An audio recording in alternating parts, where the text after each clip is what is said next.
Video शुरू होने से पहले मैं आपको एक वार्निंग देना चाहता हूँ। अगर आप रात को ये वीडियो अकेला देख रहे हो तो प्लीज़ आप इसे सुबह भी देख सकते हो, क्योंकि ये वीडियो देखने के बाद शायद आप अकेले सोने से पहले 100 बार सोचें। और ये कहानी सच्ची घटना से ली गई है। समीर सेकेंड ईयर का स्टूडेंट था और वो नया नया हॉस्टल शिफ्ट हुआ था। उसको हॉस्टल में रूम 217 मिला था। रूम 217 बिल्डिंग के एक कॉर्नर पर था। एक साइड वॉशरूम कॉरिडोर था और दूसरी साइड एक बंद खाली कमरा। रात को अक्सर उस कॉरिडोर की ट्यूबलाइट्स कभी कभी ब्लिंक करती थी और वहाँ हवा भी बहुत ज़्यादा ठंडी लगती थी। वार्डन ने रूम की कीज़ देते वक्त समीर को ऊपर से नीचे तक देखा और मुस्कुराकर बोला, इस रूम में ज़्यादा बच्चे टिकते नहीं, तुम देख लेना। समीर ने उस बात को सीरियस नहीं लिया। उसने सोचा लोग फालतू का हाइप बना रहे हैं। पहली रात समीर लेट तक फ़ोन चलाता रहा और उसके बाद बिना टेंशन के सो गया। दूसरी रात भी नॉर्मल गुजरी, बस कॉरिडोर से कभी कभी किसी के चलने की आवाज़ आती, जो हॉस्टल्स में बहुत कॉमन है। तीसरी रात वो असाइनमेंट्स की वजह से थका हुआ था, इसीलिए बिना ज़्यादा सोचे तुरंत सो गया। लेकिन चौथी रात बहुत अलग थी। उस रात रूम की लाइट्स बंद थीं और पंखा धीरे धीरे घूम रहा था। समीर आधा नींद में था जब उसकी नज़र घड़ी पर गई। घड़ी में 12:32 हो रहे थे। तभी उसने एक आवाज़ सुनी। समीर ने पहले सोचा ये आवाज़ ऊपर वाले रूम से आ रही होगी, लेकिन कुछ सेकंड्स बाद आवाज़ दोबारा आई। इस बार आवाज़ उसके बेड के नीचे से आ रही थी। समीर की धड़कन तेज़ हो गई और उसका गला सूख गया। वो नीचे देखना नहीं चाहता था, फिर भी उसने हिम्मत की। उसने अपना हाथ बेड के किनारे से नीचे लटका लिया, बस ये कंफर्म करने के लिए कोई है तो नहीं। और तभी उसकी उंगलियों को किसी चीज़ ने बहुत हल्का सा टच किया। समीर ने फ़ौरन अपना हाथ ऊपर खींच लिया और उसकी पूरी बॉडी फ्रीज हो गई। आगे समीर के साथ वो हुआ जो आप सोच भी नहीं सकते। सुबह समीर ने अपने दोस्तों को सब बताया जो उसके साथ रात को हुआ था। सारे दोस्त हंस पड़े और कहने लगे, भाई हॉस्टल में बहुत चूहे होते हैं। किसी ने बोला तू स्ट्रेस में है और किसी ने मजाक उड़ाया, रूम 217 का भूत तुझे वेलकम कर रहा होगा। और समीर भी उनकी बातों पर हंस पड़ा। लेकिन वो जानता था उस रात जो भी था, लेकिन वो चूहा नहीं था। 5वीं रात समीर ने फैसला किया वो लाइट्स बंद नहीं करेगा। उसने सोचा आज फैसला करके ही रहूँगा। पिछली रात जो कुछ हुआ वो सिर्फ मेरा वहम था। वो बेड पर लेटा हुआ सिर्फ घड़ी को देखता रहा। 12:30 हुए, 12:31 हुए और फिर 12:32 बज गए। उस रात ठक ठक की आवाज़ नहीं आई, लेकिन उस रात किसी के सांस की आवाज़ आनी शुरू हो गई।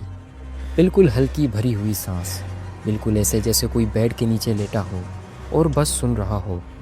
समीर ने मोबाइल उठाया और फ्लैश लाइट ऑन की। वो धीरे से झुका और बेड के नीचे देखने लगा। उसे वहाँ कुछ भी नज़र नहीं आया। नीचे सिर्फ अंधेरा और धूल थी। उसने चैन की सांस ली और फ्लैश लाइट बंद कर दी। लेकिन फ्लैश लाइट बंद होते ही सांस की आवाज़ और नज़दीक आ गई। अब वो सांस बेड के नीचे से नहीं लग रही थी। अब वो सांस ऐसी लग रही थी जैसे कोई बेड के बिल्कुल पास आ चुका हो। अगर आप उस रात समीर की जगह होते तो आप क्या करते? क्या आप तुरंत रूम चेंज कर देते या इग्नोर करके सो जाते? कमेंट्स में लाजमी बताना। जैसे जैसे करके समीर वो रात गुजार लेता है और सुबह होते ही सारी चीज़ें अपने दोस्तों को बताने लगता है। लेकिन समीर के दोस्त उससे एक ऐसी बात छुपा रहे थे जो आगे आपको पता चल जाएगी। छठी रात समीर ने एक और फैसला लिया। उसने फ़ोन को चार्जर पर लगाया, ऑडियो रिकॉर्डिंग ऑन की और कमरे की लाइट्स बंद करके सीधा लेट गया। देखते ही देखते घड़ी में 12:31 हो गए। समीर ने आंखें खुली रखीं और जैसे ही 12:32 हुए, एक हल्की सी ठक ठक की आवाज़ आई और फिर खामोशी। फिर एक आवाज़ आई बहुत पास और बहुत करीब से, समीर झटके से बैठ गया। रूम अंदर से बंद था, विंडोज़ भी बंद थी और कॉरिडोर में भी कोई नहीं था। लेकिन कपबोर्ड का दरवाज़ा हल्का सा खुला हुआ था, जबकि समीर को अच्छी तरह याद था उसने कपबोर्ड का दरवाज़ा बंद किया था। वो उठा कपबोर्ड तक गया और दरवाज़ा एकदम टाइट करके बंद कर दिया। फिर जैसे ही वो वापस मुड़ा, कपबोर्ड का दरवाज़ा दोबारा हल्का सा खुला, बिल्कुल धीरे धीरे, जैसे कोई अंदर से पुश कर रहा हो। इस बार समीर ने हिम्मत करके कपबोर्ड का दरवाज़ा पूरा खोल दिया। कपबोर्ड के अंदर एक लड़का बैठा था। जी बिल्कुल, एक लड़का। उसी हॉस्टल की यूनिफॉर्म पहना हुआ था, लेकिन कपड़े बहुत पुराने और बहुत गंदे थे। उसकी गर्दन बिल्कुल टेढ़ी थी, जैसे किसी ने उसको फांसी दी हो। और सबसे डरावनी चीज़, वो सीधा समीर को देख रहा था। वो समीर को ऐसे देख रहा था जैसे समीर ने उसकी जगह ले ली हो। समीर की आवाज़ बिल्कुल नहीं निकली और उसके हाथ कांप रहे थे। रूम की लाइट ज़ोर ज़ोर से ब्लिंक करने लगी और तभी पूरे रूम में अंधेरा हो गया।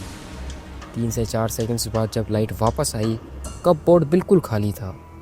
वो सीधा कॉरिडोर की तरफ भागा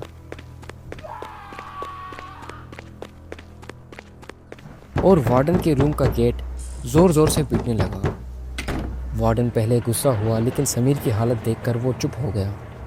समीर ने सारी चीज़ें वार्डन को बताईं।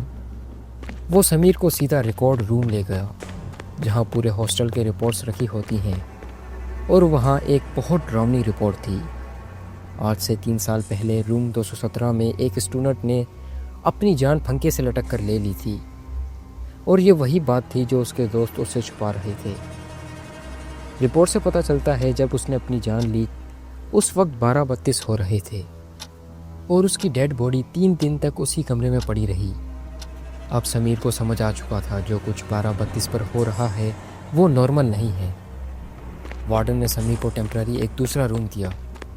समीर उस हॉस्टल में 2 दिन और रहा और फिर वो दूसरे शहर चला गया अपनी पढ़ाई के लिए। वो बहुत डर चुका था।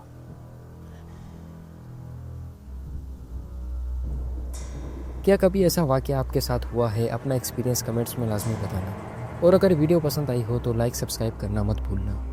और स्क्रीन पर जो नेक्स्ट वीडियो आ रही है वो इससे भी ज़्यादा ख़तरनाक है। सच कहूँ तो हर कोई इसे पूरा देख नहीं पाता, इसीलिए देखने से पहले मैं आपको एक छोटी सी वार्निंग देना चाहता हूँ। अगर आपका दिल कमज़ोर है या आपकी उम्र 18 साल से कम है तो सोच समझ कर वीडियो देखना।